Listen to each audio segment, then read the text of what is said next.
BNP হলো বাংলাদেশের বাংলার ইয়াজুজ মাজুজ। যারা চাঁদাবাজি, গুম, খুন, ধর্ষণ, লুটপাট, চুরি, ডাকাতি এমন কোন অপকর্ম করে নাই বাংলাদেশে।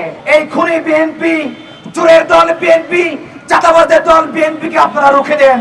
ইসলামের ছাত্র শিবির এই জনগণের সঙ্গে ভ্যানগার্ড হয়ে কাঁধে কাঁধ মিলিয়ে এই 90 স্বৈরাচার ভারতের দালালকে ক্ষমতা থেকে তাড়িয়ে জনগণকে একটি নিরাপদ বাংলাদেশ, সবার বাংলাদেশ উপহার দেবে ইনশাআল্লাহ।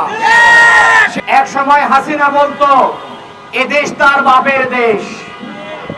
এখন 90 ভারতীয় দালাল লীগ পুনর্বাসন সেন্টার হিসেবে খ্যাত খনির দল বিএনপি কর্মকাণ্ডে প্রমাণ করতে চায় এই দলটা তাদের, এই দেশটা তাদের বাপের, এই দেশটা তাদের দলের।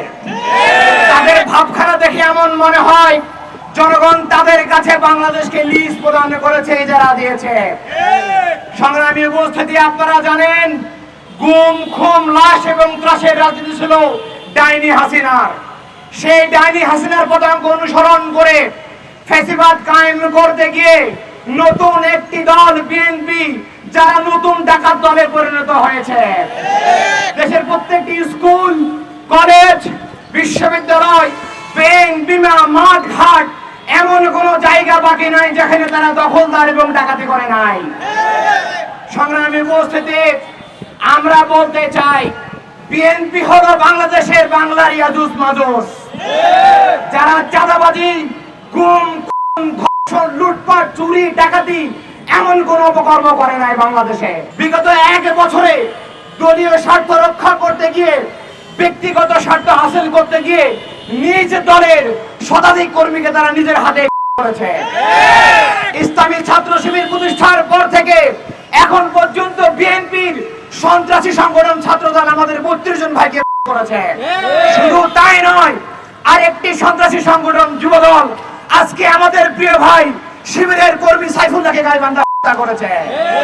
মনে রাখবেন, আপনারা যে লাশের রাজনীতি শুরু করেছেন, যে রক্তের খেলা শুরু করেছেন, সেই রক্তের খেলা জনগণ বন্ধ করবে।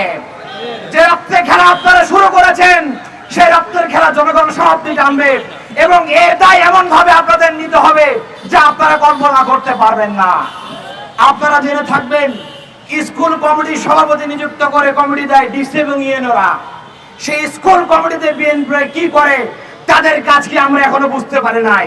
যে সমস্ত ইউএনও এবং ডিসিরা বিএনপি কে অন্যায় ভাবে স্কুল কলেজ দখল করতে উৎসাহ প্রদান করছেন, স্পেস দিচ্ছেন, আমরা বলতে চাই এই সমস্ত অবৈধ দলকানা পাচাটা ইউএনও এবং ডিসি কে অবশ্যই জবাবদিহিতার আওতায় আনতে হবে।